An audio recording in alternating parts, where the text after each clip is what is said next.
Google definitely changed their plans for the Pixel phone this year. They focus on making it more affordable by not putting the most powerful specs and just improving the user experience instead. Hello world, my name is Coco Martek and this is my review of the Google Pixel 5. Welcome to an episode of TT with Coco Martech.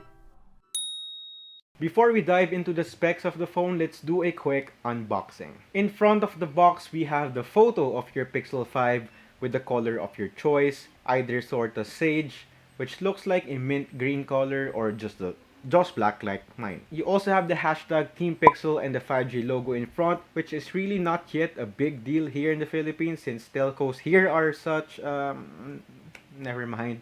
Let's just continue. Inside the box, you have some paperwork, a SIM ejector tool, an 18 watts USB-C charger brick, a quick switch adapter, also known as your OTG adapter, and your USB Type-C to Type-C charging cable.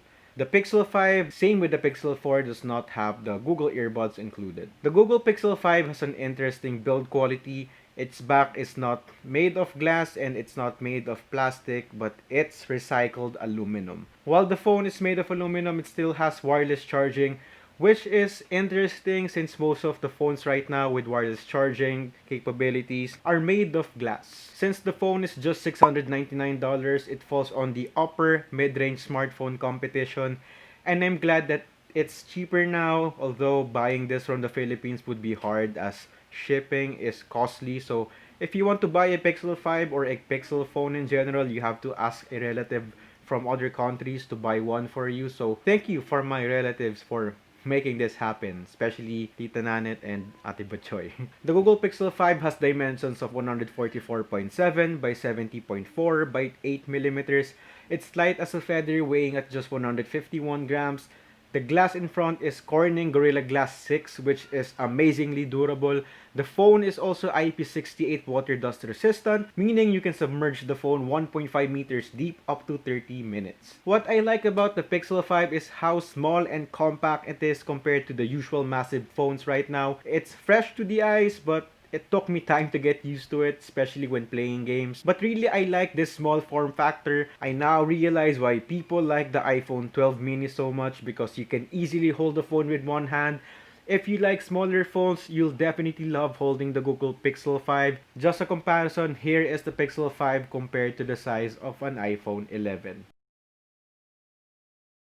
I love the build quality of the Pixel 5, but really the first thing that you will notice is the amazing display of this phone.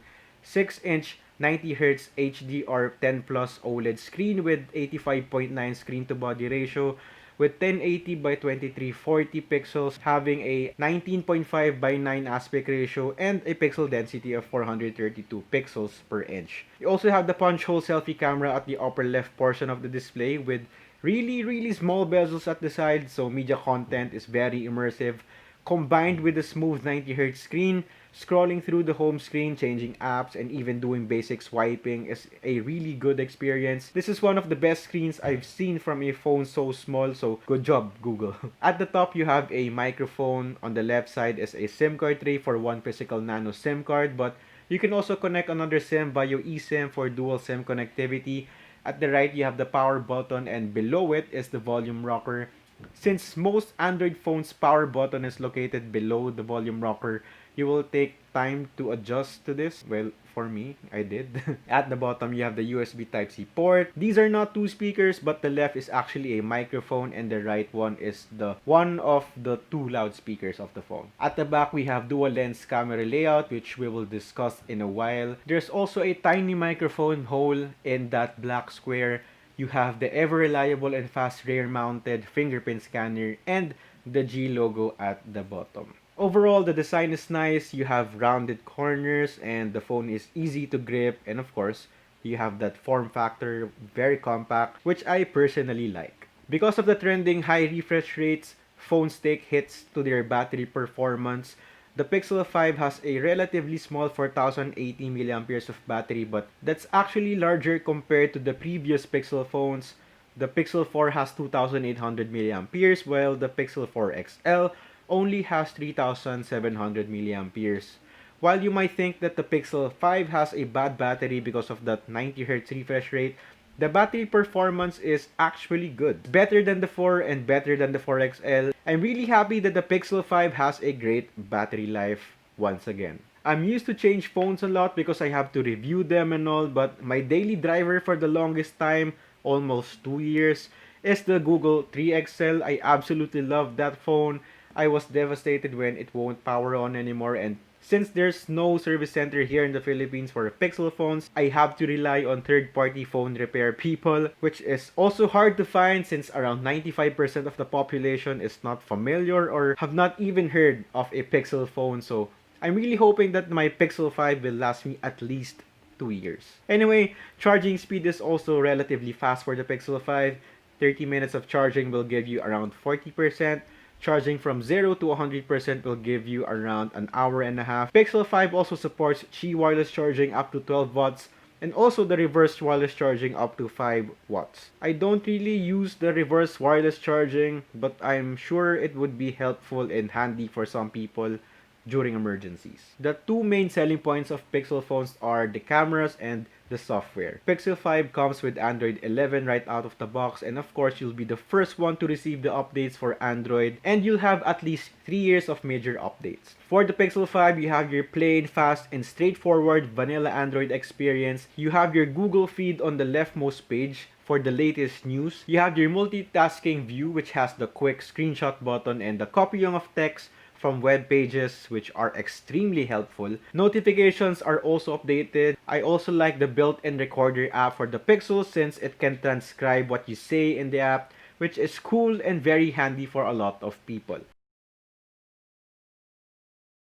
Hello, my name is Marty and today we're going to review the Pixel 5. Before we tackle the cameras of the Pixel 5, let's discuss the performance first. The Pixel 5 has the Snapdragon 765G chipset with the Adreno 620 for the GPU. This setup is a well-rounded power for playing games and doing simple tasks. The Snapdragon 765G is a capable and efficient processor while the Adreno 620 is 20% faster than the Adreno 618. Playing games is smooth even with high graphic settings. I did not experience lags or frame drops with Mobile Legends and Wild Rift with maximum settings. Even with 5v5 clashes, for Call of Duty, playing is also amazing experience with no slowdowns. You just have to adjust with the smaller screen display, which is not a big deal for me, but it may be for some people. For Genshin Impact, you can still play with the maximum settings, but you can notice occasional lags and frame drops, but it's still playable with max graphics settings. Overall, gaming is smooth and satisfying because of that amazing screen. My only concern is the phone easily gets hot when playing games, especially when you're out playing in a humid place.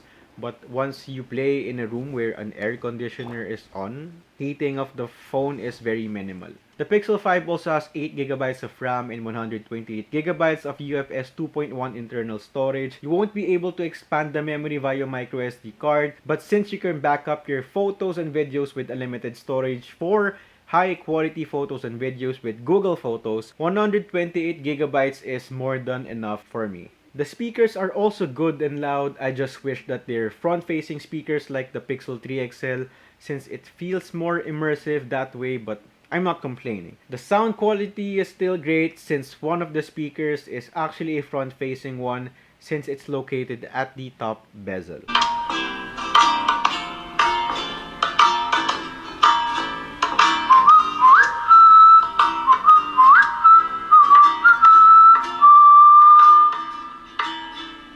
It's getting cold, I need a break. Let's go ahead and snuggle up all night, okay? So of course, lastly, let's talk about the main feature of the phone, the thing that makes the Google Pixel phones very popular, the cameras. The Pixel 5 has two camera lenses at the rear, a 12.2 megapixel f1.7 main lens with dual pixel autofocus, and a 16 megapixel f2.2 ultra-wide lens with 100-degree field of view. The Pixel 5, as expected, performs amazingly for taking photos, both for the main lens and the ultra-wide lens. The ultra-wide lens is not that wide as compared to the ultra-wide lens of the other phones, but the good thing is that the lens distortion is kept minimum, so it doesn't look weird at all. The Pixel 5 doesn't have a telephoto lens, but the 2x super res zoom is still a great feature of the phone.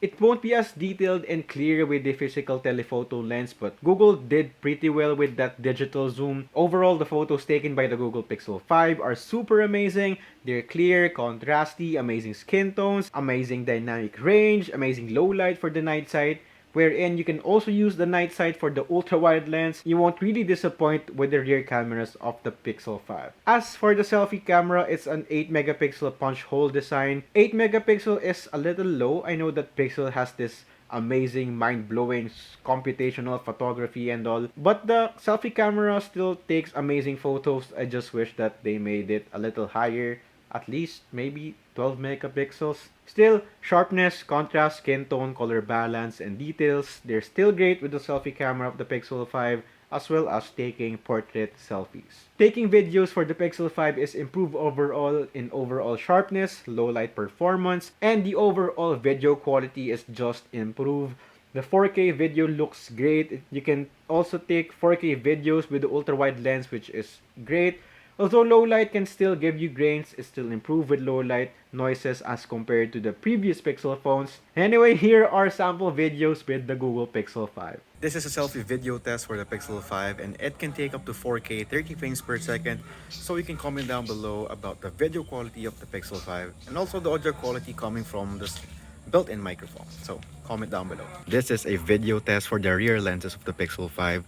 So this is the main lens and this is the ultra-wide lens. So you can comment down below about the qualities of the rear lenses of the Pixel 5. Overall, the Pixel 5 is an amazing phone for its price. I'm glad that they're making it in the upper mid-range competition, since a lot of people are more interested in buying in this price range today, since cheaper phones are getting better. But if you're not yet convinced to buy the Google Pixel 5, you might want to check out the iPhone 12 mini, the Samsung S20 Fan Edition, the Vivo X50 Pro, and the OnePlus Nord. Pixel 5 is a greatly built phone with small bezels, bright 90Hz 1080p screen, great battery life, loud speakers, and of course, the amazing cameras. The power of the Pixel 5 is just right. I know most people will be satisfied with that. I just wish that there's a Pixel 5 XL. Maybe next year? So, that's it for this video. My name is Coco Martech. Happy holidays, keep safe, and I'll see you in my next video. Bye-bye.